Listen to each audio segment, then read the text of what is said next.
Sa Re Ga Ma Pa senior season 5ல இந்த வாரம் கண்டிப்பா இனியா காப்பாத்தப்பட்டு பவித்ரா வெளியேறதுன வாய்ப்பு அதிகமா இருக்கு அப்படிங்கிற மாதிரியும், இன்னொரு பக்கம் தேவா அவர்கள் முன்னிலையில பவித்ரோட எலிமினேஷன் இருக்கலாம் அப்படிங்கிற மாதிரி தகவல் ஒன்று வெளிவந்திருக்குது. அதோட விவரத்தை இந்த வெளில பார்க்க போறோம். இந்த வாரம் சரிகமபா சீனியர் சீசன் 5ல தேவா 35 ஸ்பெஷல் அப்படிங்கிற பெயர்ல ஒரு ரவுண்ட் வைக்கிறாங்க. இதுல தேவா இசையமைச்ச பாடல்களை போட்டியாளர் பாடுறாங்க. சபேஷோட பெர்ஃபார்மன்ஸா இருக்கட்டும், இனியாவோட பெர்ஃபார்மன்ஸா இருக்கட்டும், இது எல்லாத்தையுமே ப்ரோமோல காமிச்சு தேவா அவங்க ரெண்டு பேரையும் அப்ரிஷியேட் பண்ற மாதிரி தான் மக்கள் கிட்ட கொண்டு போயிருக்காங்க. ஆனா ஒரு சில வாரங்கள் பவித்ராவோட ப்ரோமோ வெளியாகிறதே கிடையாது. அதுலயும் குறிப்பா கடந்த வாரம் நடந்த இந்த ஒன் அண்ட் ஒன் ரவுண்ட்ல பவித்ரா சோலோவா பெர்ஃபார்மன்ஸ் பண்ணாங்க அப்படிங்கிற காரணத்தால என்னவோ தெரியல, அவங்க பாடுற மாதிரி ப்ரோமோ நம்ம பார்க்க முடியல. இந்த வாரம் தேவா அவர்கள் ரவுண்ட்ல பவித்ராவோட பாடல் செலக்ஷன் எப்படி இருக்க போகுது, சாங் செலக்ஷன் என்ன மாதிரி இருக்க போகுது அப்படிங்கிற எதிர்பார்ப்பு இப்பயே ஏற்பட்டிருக்கு. பத்தாயிரத்துக்கு காதல் கோட்டை படத்துல இருந்து இனியா அவங்க அம்மா நடிச்ச தேவயானி படத்துல இருந்து நலம் நலமறியாவா அப்படிங்கிற பாடலை பாடுறாங்க. அந்த பாடலை கேட்டுட்டு தேவா ஒரு மிகப்பெரிய அப்ரிசியேஷன் கொடுக்குறாரு. இதெல்லாம் வச்சு பார்க்கும்போது பவித்ரா சரியா பெர்ஃபார்மன்ஸ் பண்ணியிருந்தாலும் அவங்களோட டேலண்ட் சில நேரங்கள்லாம் மறைக்கப்படுதா அப்படிங்கிற கேள்வி ரசிகர்களுக்கு வந்திருக்குது. இந்த வாரம் எலிமினேஷன் இருக்குமா? கடந்த வாரம் எலிமினேஷன்ல தரங்கினி வெளில போயிட்டாங்க.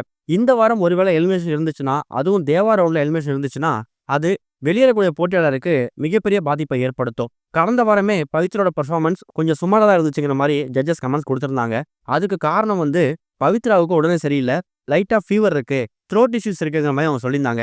வரக்கூடிய வீக்கெண்ட்ல பவித்ரோட பெர்ஃபார்மன்ஸ் குறிப்பா தேவா ரவுண்ட்ல என்ன மாதிரி இருக்க போகுது அப்படிங்கிறத பொறுத்து தான் அவங்க டான்ஜர்ஸோருக்கு போக போறாங்களா இல்ல கோல்டன் பெர்ஃபார்மன்ஸ் வாங்க போறாங்களா அப்படிங்கிறத முடிவு பண்ண முடியும். பவித்ராலாம் வெளில போக மாட்டாங்க, கண்டிப்பா அவங்க ஃபினாலே வரைக்கும் போவாங்க நம்ம நினைச்சிட்டு இருப்போம். ஆனா பவித்ராவுக்கு ஈக்குவலா பவித்ராவோட சூப்பரா பாடக்கூடிய சபேசன், சுஷாந்திகா, இன்னொரு பக்கம் ஹரிஷ், இவங்க எல்லாருமே டாப்ல போயிட்டு இருக்காங்க.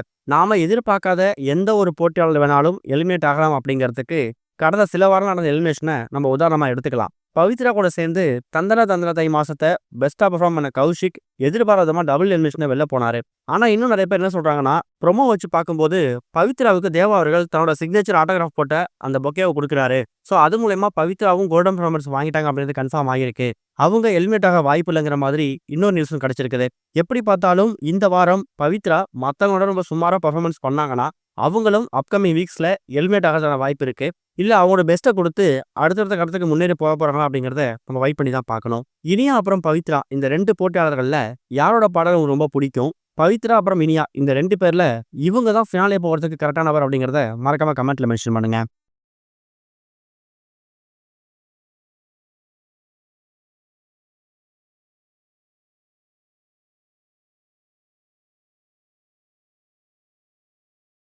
இதுவரைக்கும் கனெக்டிங் டிவிக்கு சப்ஸ்கிரைப் பண்ணனா மறக்காம சப்ஸ்கிரைப் பண்ணிக்கங்க. உடனடி அப்டேட்ஸ் பெறுவதற்கு நோட்டிஃபிகேஷன் பெல்லையும் கிளிக் பண்ணிக்கங்க.